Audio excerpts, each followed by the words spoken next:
Welcome to the 3Haunted podcast, where we bring you all things horror, supernatural, folklore, mythology, and all things that go bump in the night.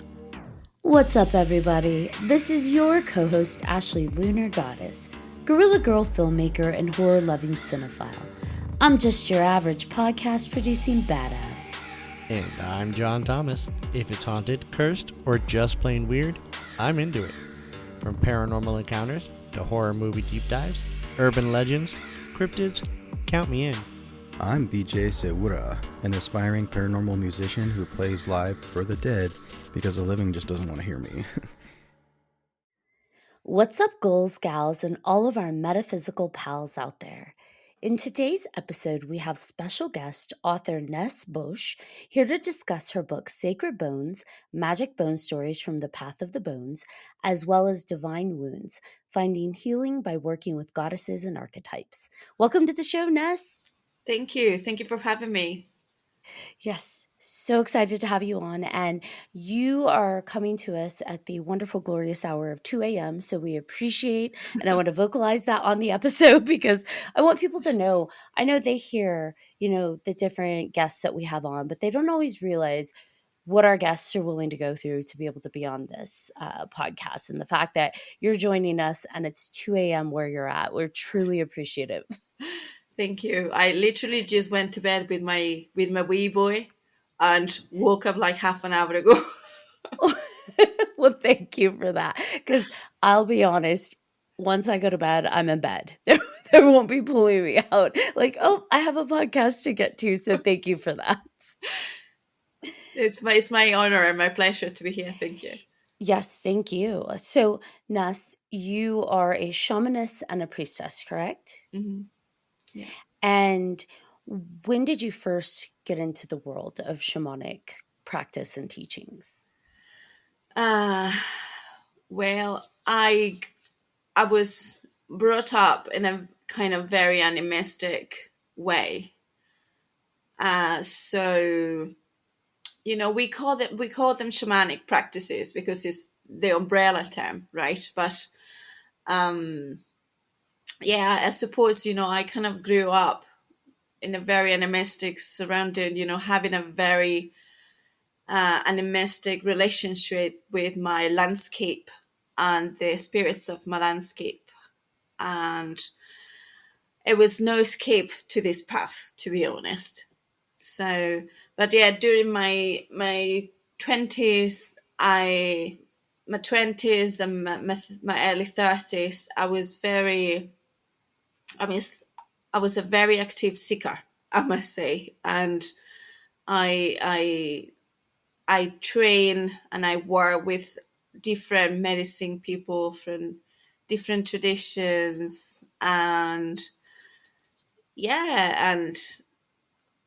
I was very devoted to the path, to this path of the spirits, and it was when I was fighting a tumor in my heart that I could not participate with my spirit family in ceremonies and things like that because I was sick fighting a tumor that kind of la huesera, and the path of the bones kind of opened up for me and I followed. So it's been kind of part of my life forever. The animistic ways, the shamanic ways. Yeah. Now, when you say the path of the bones presented itself, what exactly is, for our listeners, what is the path of the bones? Well, when La Huesera kind of presented herself, and because it was a very particular time, because as I was fighting the tumor, I found myself recluded in my in my mountain alone, not being able to share, and I was very sad. I was missing, my friends, my tribe, and I was thinking, so, what's the point? What do I do now? I can no longer share with them at this point because I'm not physically able to do it. And the Waseda literally just said, go to your bones. Go to your bones. Sing to your bones. Go deep in your bones. And obviously I was not new to ancestral work at all, but she kind of directed me to my bones at the right time. Like, go to your bones, go to the ancestors. You're not on your own. You know that. And it makes so much sense that when I found myself like I cannot go to my people anymore, or I cannot, like, thinking I was not belonging, I was not able to belong anymore. I belonged to my bones. And then she made me realize, that everyone belongs to their bones, and this path was universal. It belonged to all of us. It's not about, having certain people or group or tribe, or at the end of the day, we are all united. We are not alone because we are all united by our bones. So that was kind of the revelation at the time. And I went deeper into my bones. I went deeper into my bones and finding healing for myself at the time. Imagine I had this huge tumor, like 8 centimeters, right in my heart. And I found the healing I needed, and I found the path, no to. And yeah, so I've been walking the path of the bones since, and sharing with people, and allowing people to understand that in this world that is, and I mentioned this in my book, that is full of barriers that we need to really jump to relate to one another. The bones are the link that unite us all, and yeah, here I am. Yeah, I love on your website, you even speak to the fact that it doesn't matter what language we speak or what eye color you have, Yeah, underneath all those layers, we're all the same bones. And yeah, I'm just like, wow, that's beautiful. The yeah, bones are universal. yeah. That's why, when I teach, you know I basically teach a lot of spirit work, that was given to me by spirits, and ancestors and things like that. But the whole point of the teachings of the path of the bones is literally that: take people to their own bones, to work with their spirits, their ancestors, and people to know that anyone can follow their bones no matter what. What is it about the bones specifically that is it specific bones that you're focusing on to help connect, or is it just in general, just all of It's in them general, together? but also, the bones that you carry, you know the path of the bones is very much about connecting people to to to who they really are, underneath their skin, underneath, to really find themselves in that sense. So it's very healing and very empowering. Well, and I know you speak to the fact that man's fascination with bones. We all are always fascinated with collecting bones, displaying bones, and really analyzing bone structures, not just of ourselves, but of other species. And I think about in the metaphysical realm, we talk about how energy carries trauma and energy carries all of these things. And the But look, information yeah, and looking at it from like an archaeological perspective, the bones also show trauma. We when we get dealt injury and other things, a disease in life, oftentimes we're just thinking about like the muscles and the tissue and the overall kind of package. And in archaeology, oftentimes when you're not finding the muscles and the tissue and that kind of stuff, you're finding the bones. But oftentimes you can study the bones and figure out what disease, what trauma, what life those bones went through. If they and had a you can learn so deficiency, much. if they had, Yeah, bones are, I think bones are the greatest storytellers. They've been telling stories like forever. And you mentioned archaeology. Every time bones are unearthed, is this story that is coming to the surface, and the bones are the channel for those stories.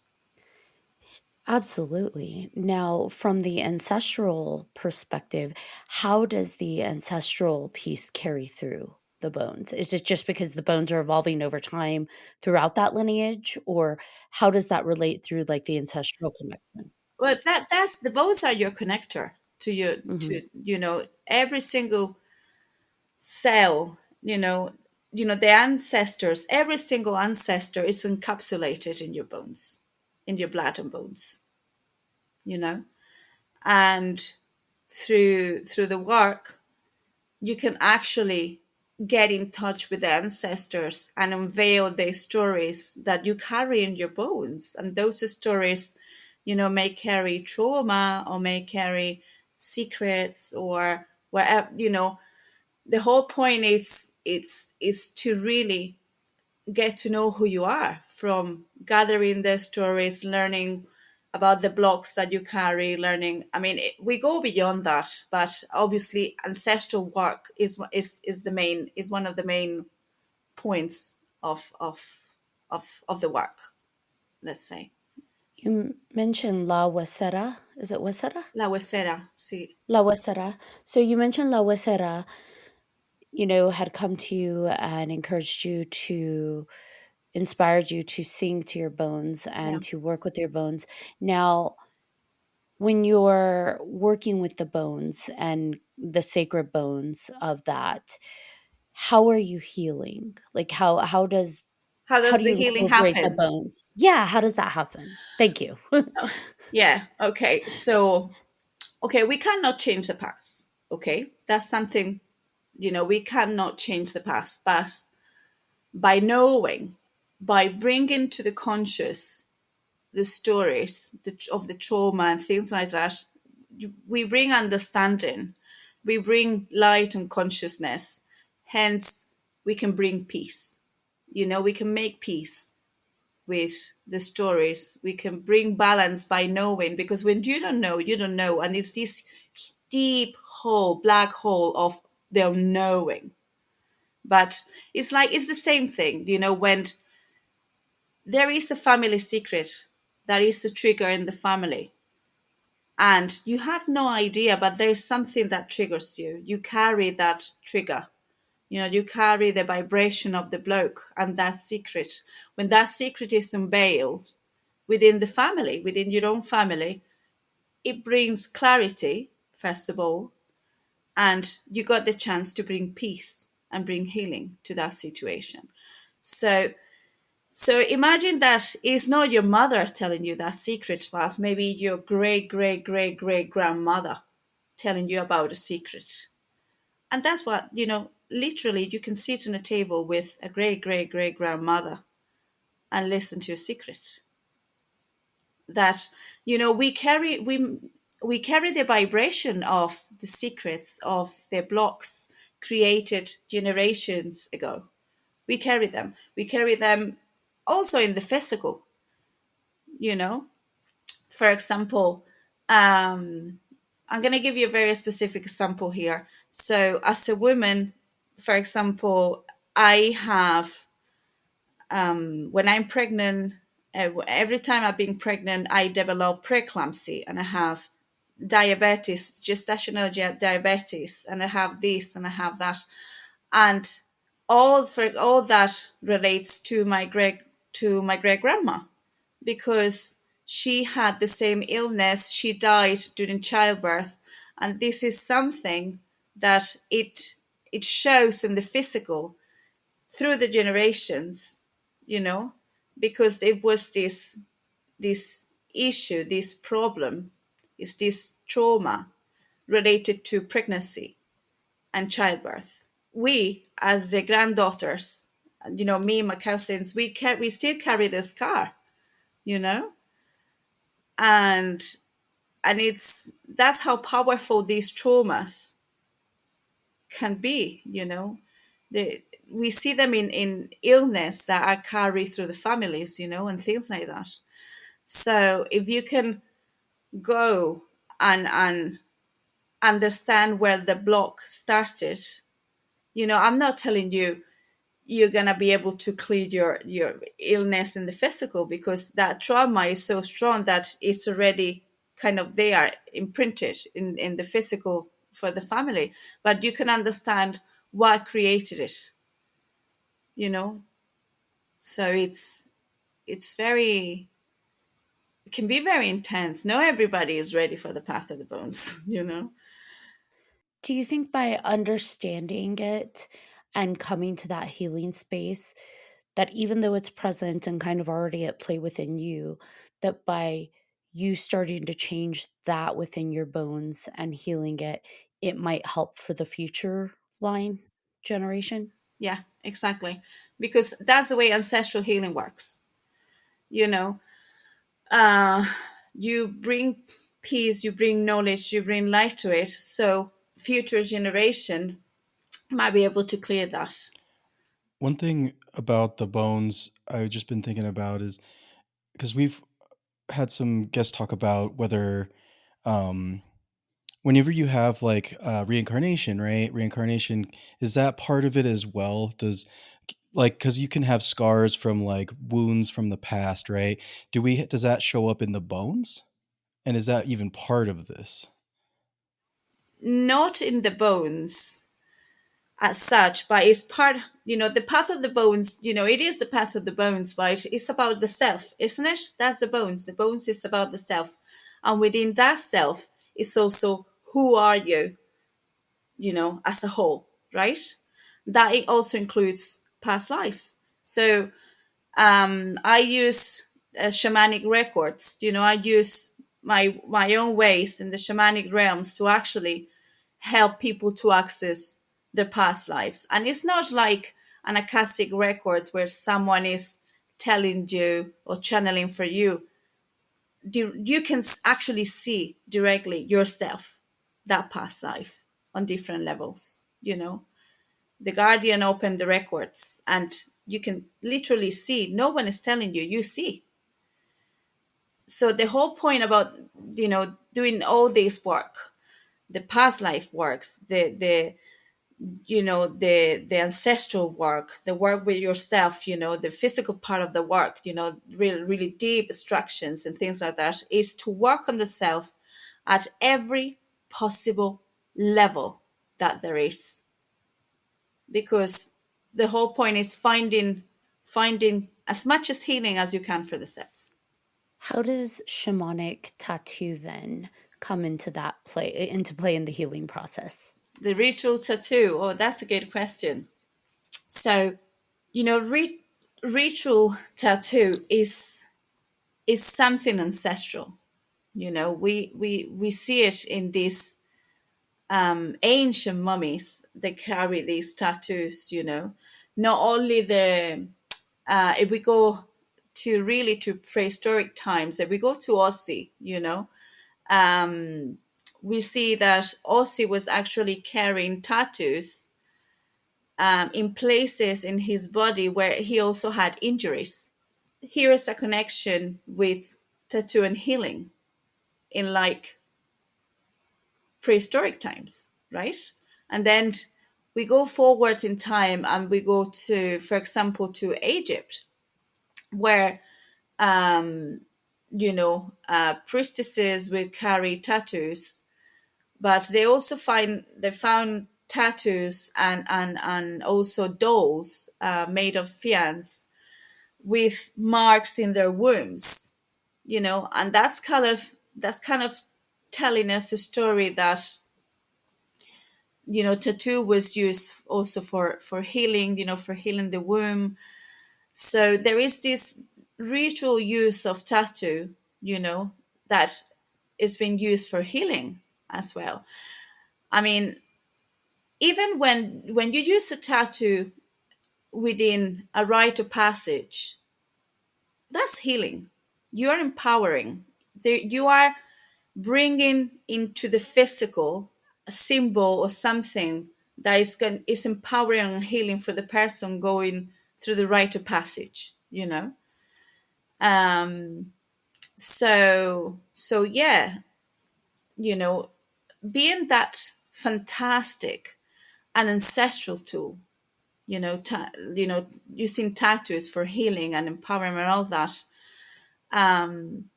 It happened because, including this in my work, happened because I actually, one of my students, he was studying within the path of the bones and training, and he was a tattoo artist, and he just said, how do I include this in my work as a tattoo artist? And I came back home from that weekend thinking, how can I include this in the work? And as I always do when I have a big question, I went to the spirits, and the answer just blew me up, blew me away. You know, they literally showed me ways, for example, to include tattoo. They showed me ways to use a tattoo in the sense that, okay, so you can find an ancestral scar. So find the ancestral scar, and you can place a tattoo where you have an ancestral scar for healing, or find the scar from past lives, you know, and that obviously the soul, as the containers, the body as the container of the soul, they show me ways to actually find the place in the body where putting a tattoo will be healing for that scar. And not only that, but the spirits also took me to a place to actually be able to find symbols. Like, you don't put things randomly. Like, you get where, you get what. Obviously, that what is coming from the spirit realm. So we also need to interpret the symbols. And that's up to the shaman, or also the tattoo artist that is learned, it's able to do the work. So you literally get what and where in your body you can actually wear something that is going to bring healing to you, you know. And you find the stories, of the ancestral scar or the past life, and you can literally use the tattoo that way to bring healing to yourself. So imagine the depth of getting a tattoo this way. It's not you thinking, oh, I want to have this or where in my body I'm gonna. This is the whole process is completely guided by the spirits. So imagine the depth of the thing. Plus, obviously, getting the ritual a ritual within a ritual setting, within a ritual as well, with different purifications, with, you know, working with the tattoo artist, when you work with the needles, where, my, one of my the last tattoo I got, it was from one of my students during the training in shamanic tattoo. And the work you're able to do where you're piercing, you're working, right? You can do extraction work as well. So we were working in a cover, to remove the energy of an older tattoo. So it can be amazing what you can do, if you have the guidance and the knowledge, all that knowledge from the spirits as well. So yeah, it can be a life changing, and it can turn into a very deep experience. And I have been in retreats, bringing together tattoo artists and people that actually want to get a tattoo this way, and I guide the whole process, the whole spiritual process of it, and it's very, very intense. Well, there is definitely a type tattoos. Getting a tattoo is a type of therapy for a lot of people, Yeah. and it's almost seems like you get a tattoo in a place, like if you do have ancestral wounds, or if you do have a past life wound, that it's like bringing up, it's almost like acknowledging it, right? And for me, I feel like if you acknowledge it, and it's almost like getting a tattoo, it's not necessarily to cover it up, right? It's No. to maybe celebrate it and, connect the dots, if you will. um is that kind of what helps the healing process start? It's not, you said you don't cover it up, but Right. so when you have that energy, okay, when you get the tattoo in that place and you have that energy block or whatever, okay, you are changing the polarity of the energy. Do you understand? You change the energy by bringing a new energy in. So you can elevate the vibration. It's shamanic work. It's magic in that sense. So once you access, you know, that scar on that level, you cannot just cover it up. You can change the vibration of everything as well. Well, it's kind of, to me, it almost sounds like the idea of similar to Reiki. So the irony that you're putting a scar on top of a scar, right? Because tattooing is scarring the Yeah. flesh, but it's scarring with a different vibration. It's kind of like, in my head, it's kind of like Reiki, where you've got a different vibration going on and you overlay it to adapt that vibration. So that's really interesting. Yeah, Reiki, it's a technique, Yeah. but obviously, um, when you work on the self in this level, you do it because you have the power and the knowledge to do that. And you need to be able to cross the different layers of the soul. You need to know the different layers of the soul to go into the place where you want to go. So it's a very, very deep process. Yeah, it sounds completely complicated in the best ways, because you're getting the what and the where from the spirit team. And it sounds like there are a lot of people involved in it. And when it comes to the rituals surrounding that process and getting the tattoo, is the tattoo artist able to use the same equipment and like they Yeah, bless it, yeah, or yeah, do yeah. they have their own kind No, of setup? listen, you know, to use a machine, an electric machine, is not less sacred that use a bone. At the end of the day, we have the power to bring sacredness to everything. We have that power. So why will a machine be less sacred if it's treated like something sacred? So it's nothing to do with what you use. That's something that I share with my students. It's not about what you use; it's the way you do it. You treat your work as sacred. That's what makes it sacred as well. You are aligning with the purpose. That's super empowering. Yeah, yeah. Do these tattoos, I mean, obviously you talked about them, um, the telling you what symbols or what to put on your body. Is that correlate to like spirit animals or anything like that? If you, No, it can be anything. It can be any symbol. It doesn't have to be an animal or certain symbol. If the spirits tell you you need a single dot, that's as powerful and as sacred as if they tell you you need the head of a crow or or right, whatever. that's good news because tattoos hurt. Yes, but that's it's not about what you get, and also in this process is very good because also it works in these layers as well, like the ego. It's like when you surrender to the spirit, there is no place for ego, there is no place for the mind. So it's not about what you think, or I want this, or it's about surrendering to the spirits and getting what the spirits are giving you as healing.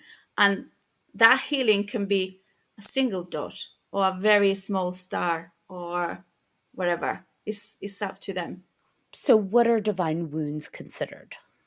Where Divine Wounds, the book Divine Wounds is about connecting the mortal wounds to the wounds of the divine, right? As women.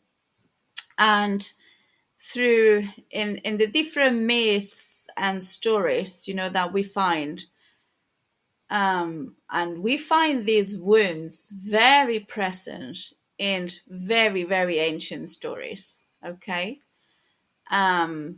We find the stories of some goddesses that undergo, they suffer trauma. They go through a lot of trauma, and in many different ways.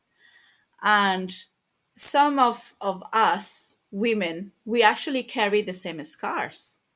Maybe we have been through the same trauma. So divine wounds is about putting on the table both the divine wounds and the mortal wounds, and to embrace the divine wound also as a way to heal and empower ourselves. We find these stories, and in the goddess community, and some, some pagan communities, we often focus on the stories, but we don't want to look at the shadow of the stories. We don't want to look at the shadow of the divine, of the suffering, or the shadow that, as perpetrators, we try to avoid looking at the shadow. And you find people that says, oh, I work with Sekhmet because she's my protector, but then they don't want to look at, they don't really truly look at her deep shadow aspects, as her power, as being this bloodthirst, this. So we try to kind of just work with part of the deities, no acknowledging the shadow or the full story of the deities. And divine wounds is about bringing to the table the wounds of abuse, the and saying to women, this deity actually carries the wound that you carry. Look at her story. And often in these stories, we find these powerful deities that, yes, they suffer. They carry the wounds, but then they find empowerment and they rise back, and they more powerful, and the whole idea is to, through the stories of these deities, help women to understand that you can connect to the divine through your wounds as well, and find healing working with the divine that carries the same wound that you carry, and that you can actually hold the hand of the divine and rise from your wounds. Now, is it just utilizing their stories to help guide your healing, or do people also work directly with these deities to facilitate the healing? The idea of the book is to bring that to the table. We include, not only the story but the I, for example, in the story that I share, I analyze the stories. I try to bring as much a shadow as I can from the story to put it on the table.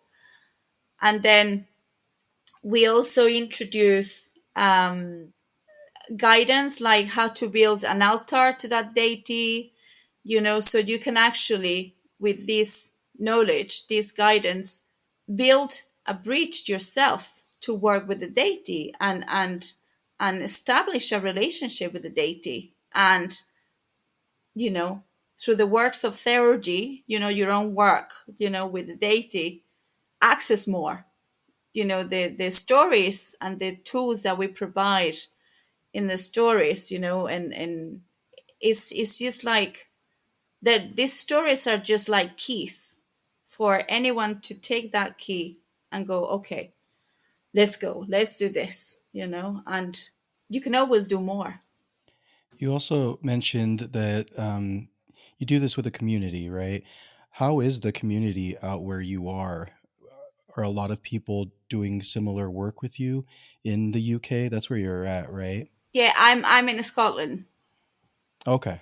Yeah, where my work with the community, um, I'm the founding member of the Goddess Community in Scotland, and my work with the community in that sense is try to connect, try to help people to connect with the divine, with the divine that is around us, the landscape, the rivers, especially in Scotland, every single river, it's a spirit, it's a deity,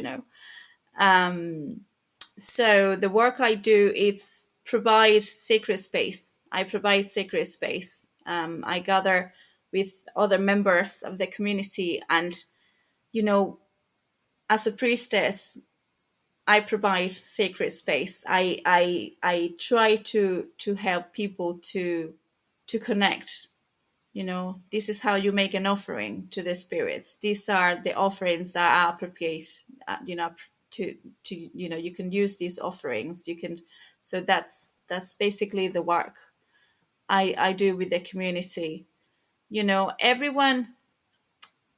The path of the bones, I said, is not for everyone. You need to really hear the call of the bones to do the work. So the work I deliver, I delivered my work in different layers, and whoever is ready for one layer, that's the layer they pick up, and in my Patreon community, the invisible sandals, because the invisible sandals is for me is putting on these invisible sandals to go towards the divine, towards the invisible, right? To cross the realms, like Hermes, with his winged, sandals, and I offer different things, and like the priesthood of Alba, people that want to work with deities from Scotland, that you can find here, or the sea priesthood, the sea priest training, from the Covenant of the Waters. That's one of my communities as well, the Covenant of the Waters, and to work with the waters and the spirits of the waters, and so I offer different layers to my work, and whoever is ready for one, they pick one, and that's it. And if they want to go deeper, they can go deeper, but I think it's important to be able to offer those different layers, so anyone can do something at their level and grow from that. Well, it sounds like you're also incorporating different cultural beliefs in so that people can really rise to what speaks to them, because you have La Huesera and the Path of the Bones, El Camino de los Huesos. Yeah, El And then Camino de you, los Huesos, yeah. and then you also have the deities, and it's really interesting, and you're incorporating the elements of nature that a lot of people tend to gravitate to in Scotland. So you're really weaving together something that's accessible for everybody. I'm a priestess, so that means you're a channel for the divine and for the spirits. Okay, so wherever you are, you need to be a channel for the divine. I live in Scotland, and I'm connected to this land as well by DNA. Actually, funny enough, I didn't know that when but I'm in this land, so I honor the spirits of this land, and I work with the spirits of this land. And there is people that also live here, but they don't, you know they didn't have the tools or the knowledge to do so properly, And I also have people that maybe are connected to this land by their ancestors, and they're elsewhere in the world, but they want to connect to the motherland. So, as a priestess, you can guide people to do that wherever you are. I think that was one of my questions is that so I went to Scotland last year and I felt some kind of calling to go there. And I wish I would have ran into you or ran into some some of that community just to kind of search things out from because I wasn't really sure what the reason was that I was there, but I definitely felt when I was there a feeling of deja vu in one particular area. And yeah, I just loved the all of the just the depth. I don't know if that's the right word of just of everything. It just felt I felt like consumed by it, but I didn't know really who to reach out to. Um, and so, do you reach out or do you take in a lot of people that are all over the world? um my Patreon community is open to anyone. You don't need to have a blood connection to the land to do the work, because if the land connects to you, that's a call. That's you have this body, this blood and bones in this lifetime, but obviously you don't know. You might have another connection on a soul level, but also Scotland is very, very special. In There's so many layers to it, to this land. And we also have, think about that, one of the oldest mountains in the planet, they're here. So we're talking that these mountains were formed at the very beginning of this big bang here on earth. So is this primordial, really this primordial energy that is super, super intense. And yeah, people, people come here from all over the world. It's like, let's go to Scotland, but not everyone gets, Scotland gets to you also at different levels.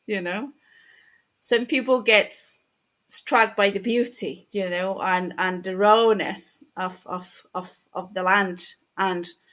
But obviously, if you work at different levels, you will feel that communication at the very different layers, of the self.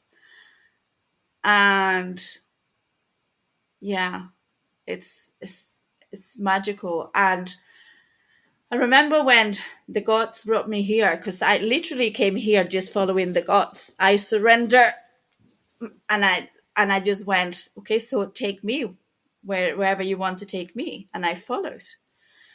And the I followed Frigg and the Kaileach here.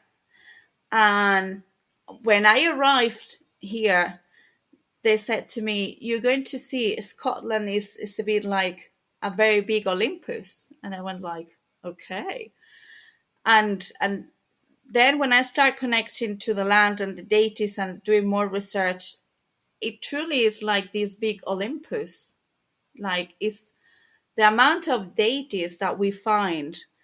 Yeah, we find the deities of the land and the deities that are here in the land, but also deities that came with different peoples. And you can find a little island in the everydays that literally you find, I think it was Thor, Frigg, and Odin in the same island. You find the Norse gods, the Celtic gods. You even find gods that came from the Middle East with the Romans. I've been in front of a shrine to the goddess Astarte here in Scotland. So it's amazing that all these gods arrive here to the confine of the Roman Empire, to the borders of the Roman Empire here in this very land. And it's just amazing. As a priestess, it's amazing to be able to walk in a land among all these different spirits and gods, and it's not only gods, also, lesser spirits, and I have encountered two trolls already in Scotland, two Norse troller here in Scotland, in two different places. Obviously, they arrive with the Vikings, the belief system. They come here with the belief system, and they translate the belief system into the new land. So everyone that you know arrive here with their beliefs, they literally, you know, they bring those spirits with them because it's imprinted in their belief system. So it's amazing. You've emphasized shadow work being important, not only for the divine wounds, but also in the path of the bones. Shadow work should be important for everyone, no matter what the path you follow. Now, for people that have no idea where to even begin with shadow work, do you have any suggestions or recommendations? Pull your masks off. Start working your ego. Stop the chatter, the big storyteller. You know, start with that. Go to there is actually a journey in the path of the bones where I take people to a hall of mirrors, you know, and it's like, face the mirror, really face it, and start there with your own ego. So that should be a good start. It's a big start. Yeah, face the mirror if you're there. Yeah. Yeah, because I think that's one of the ways that I think I've learned anyway, to kind of connect with the spiritual is to try to let go, right? To let go of what you are here, because it in your mind, like that's not what you are when you die. You might think you know who you are, but when you pull the mask off and you surrender to, like, show me who I am in every possible layer, okay, from my ancestors, from past lives, from help me heal the wounds of this life so I can find myself again. It's so many layers to the path of the bones, and I go as deep as I can. And some of my private clients, they need to say, Ness, let's go gentle this time. Let's, because sometimes I go like a bull for it, especially when I'm doing extraction work and I want to extract as much as I can. I sometimes I forget when I go in bull mode. Sometimes it can be a bit too much for the person taking it. They go like, let's just go gentle today. I know you always try to get as much as you can, but just don't go as deep today. Just go a bit gentle. And they need to remind me, don't go on bull mode, because I go like thunder. And yeah. Is there any balancing, for lack of a better word, that you have to do with people when they are digging into those layers and it is getting that raw to kind of help them breathe a bit after that? Yeah, of course, especially when I do the extraction work, I do that. I go so deep, on on the soul level, but also you can feel sometimes if the person is very sensitive, they can feel it in the physical body as well. Obviously, of course, there are ways to balance the work after, but the healing work, it needs a few days. It needs a few days depending on the work we do. It can also take weeks for you to really bring balance into the whole process, or to bring consciousness into the whole process. But yeah, there is always work. And I also, you can actually give anesthetic to people before the surgery as well, so they don't feel that much. But I also think that if they can feel it, it's better if they feel it, because it's kind of more efficient. If you lie there in this process where you don't feel anything at all, or there is, I think, is not as powerful because you're not that conscious of what's going on. That's why my whole point, with the journeys and all that I do, is to give people vision, to give people power into their process. Because if I do the whole thing and you don't see anything or you don't feel anything, I am taking more from the experience that you are, and that's not the whole point. You're the one that needs the healing. I don't need that knowledge. I don't need that power. You need that power and that knowledge. So that's why, by working the way I do, that's exactly what I try to do. Give people more vision, more connection to the work, more consciousness within the process. So, for people that want to dive into more about this topic and potentially working with you, where can they find more information? Well, I have my website, The Path of the Bones. There's a good way to find me. And I also have my Patreon, The Invisible Sandals, for those that are more into the path of the priest or the priestess, and I share the teachings of the Covenant of the Waters, which is one of my oldest communities, really, and sharing with people the path of the waters. It's I also included there in the Invisible Sandals, so that the Invisible Sandals is more about um, the path of the priest or the priestess, people wanting to approach the deities that way, and spirits. But I also created, like, very recently, another Patreon community for my shamanic work. The clan of the Bone Mother, the clan de la Huesera. So I started very lightly to share from there because I'm too busy with other things. I'm a senior student in university as well, and I got children, and yeah, and You're it's busy.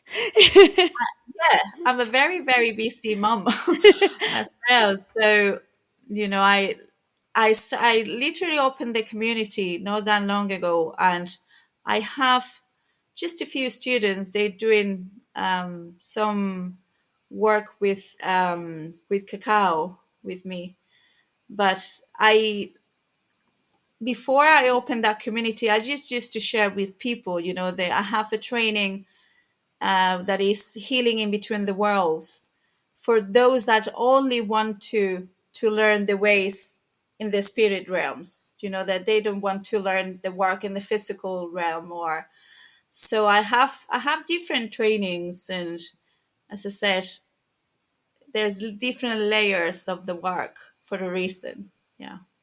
With the ceremonies and the medicine circles and the practices that you are guiding and teaching, are these traditional ceremonies that you were taught, or are these intuitive ceremonies that you get from the spirit world? Yeah, they are completely intuitive ceremonies from the spirits. Yeah. I kind of let the spirit guide me, and La Wasena guide me in that sense. And even the medicine songs, they were coming from the spirit. So yeah. It's pure intuition based. Yes, pure spirit work. Yeah. That's amazing. I just wanted to say that I'm really fascinated by your work and also just Scotland in general.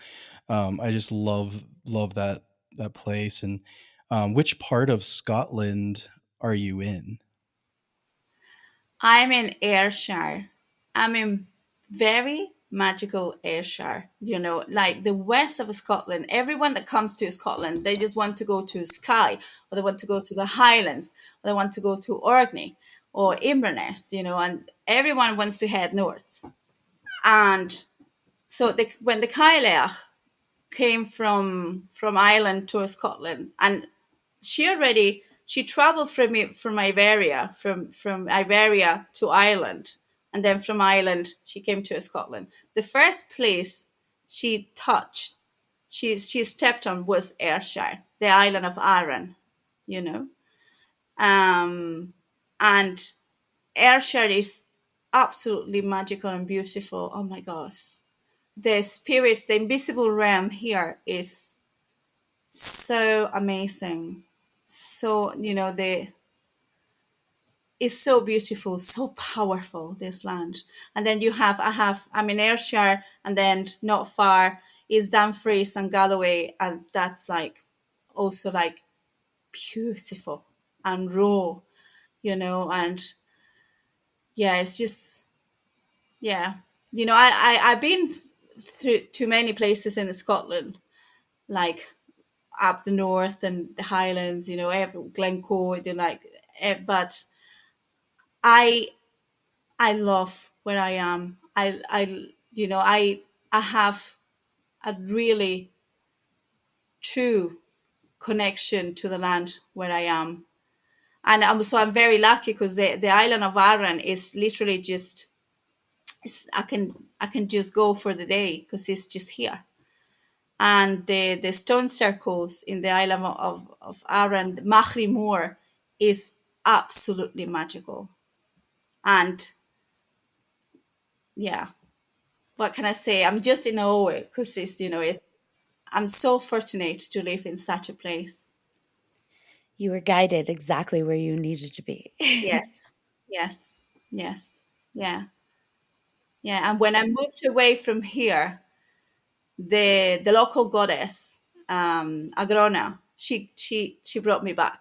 When I actually went to somewhere else, she guided me back. Like, no, this is your place. Yeah, in my land, you come back. And yeah. That's amazing. I do have one final question. On your website, it says that you offer training in shape shifting for power and healing. Oh yeah, And I'm curious, what does that entail? literally shape shifting. Like the physical body? Um, in the spiritual body. Okay. You know, only some medicine people, some shamans, or had the ability to shift, to literally transform into the animal, you know. And with this way, I can literally help anyone to shift.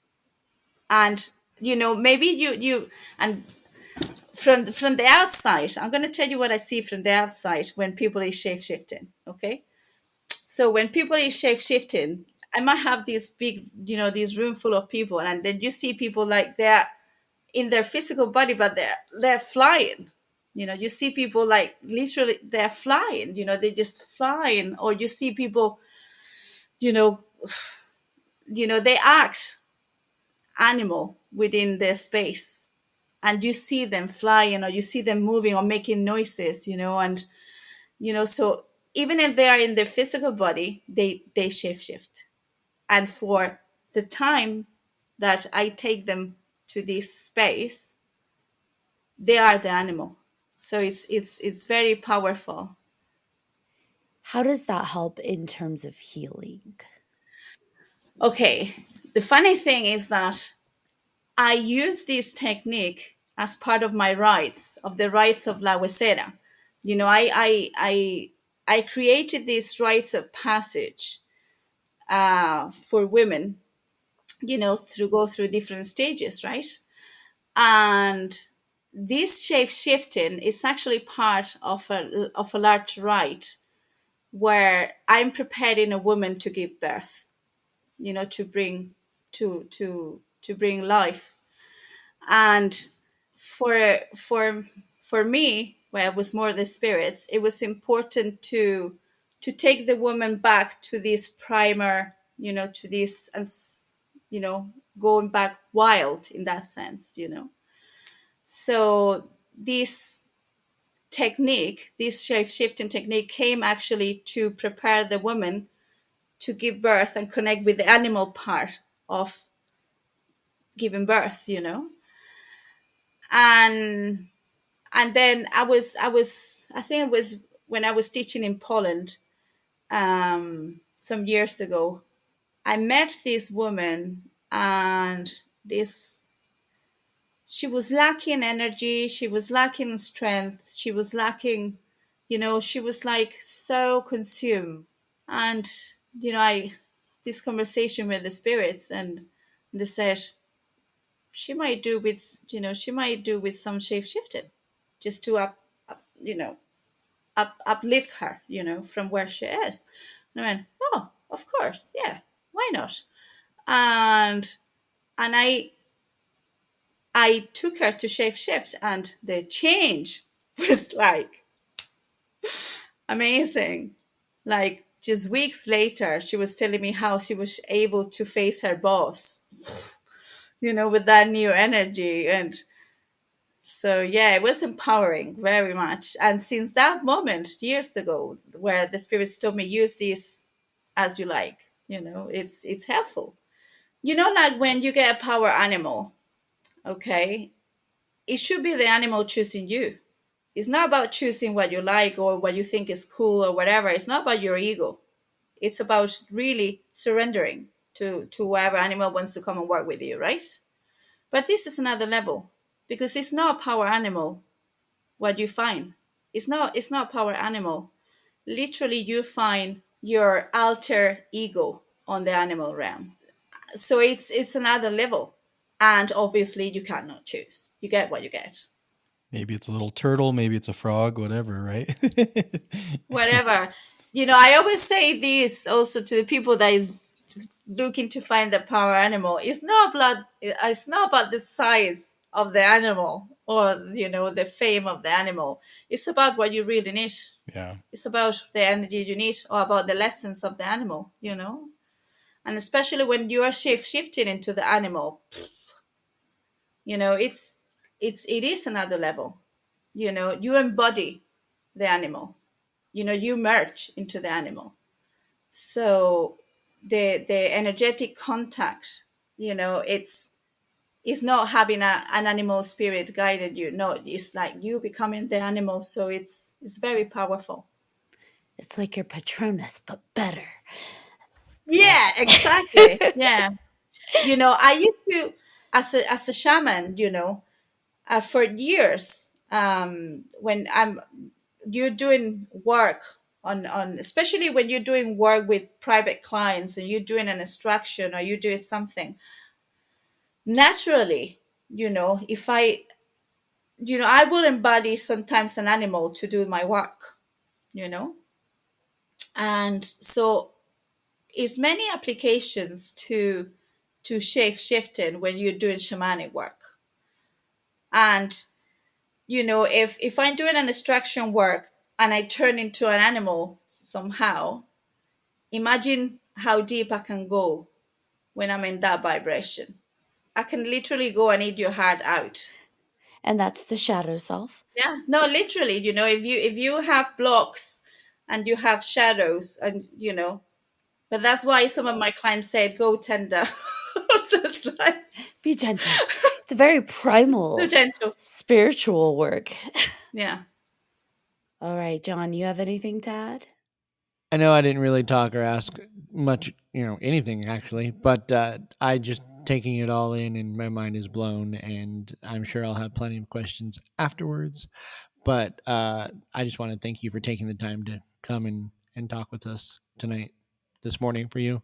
Yes, thank you. You're welcome. Thank you for having me. Oh, I appreciate you coming on, and please let us know when you have new books coming out. We will absolutely promote them. We talked a little bit about Sacred Bones and Divine Wounds, but you could easily have so many. Yeah, my ritual tattoo book it be out soon. Divine Wounds is literally coming out now in this month.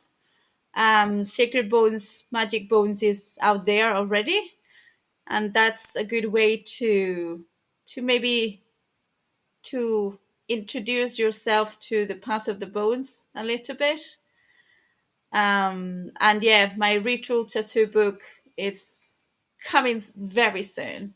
And as soon as I have my cover, I will share it in my social media and all that. Yeah, I'm very excited about that book as well. Thank you so much. And again, thank you for coming on. BJ, do you want to bring us home? Absolutely. So again, thank you for coming on with us. This was such a so many things. We went on a few different levels, which you say that we everybody goes through, right? When you're going on this path, whether or not are you ready to go deep, or how far do you need to go? But either way, it was fun. This was fun, and I hope we get to do it again. So. But again, thank you for everybody for tuning into this episode of 3Haunted Podcast. With your hosts, I'm BJ Segura. I am Ashley Lunar Goddess. I'm John Thomas. Forgot who I was for a second. If you have any questions, comments, or episode suggestions, please feel free to email us at 3hauntedpodcast@gmail.com. If you haven't done so already, please like, follow, and subscribe to all our social media. You do not want to miss our amazing guests like Ness. Also, don't forget to check out 300podcast.com, where you'll find all of our past and current season episodes, as well as guest information and all kinds of awesome merch. Until next time.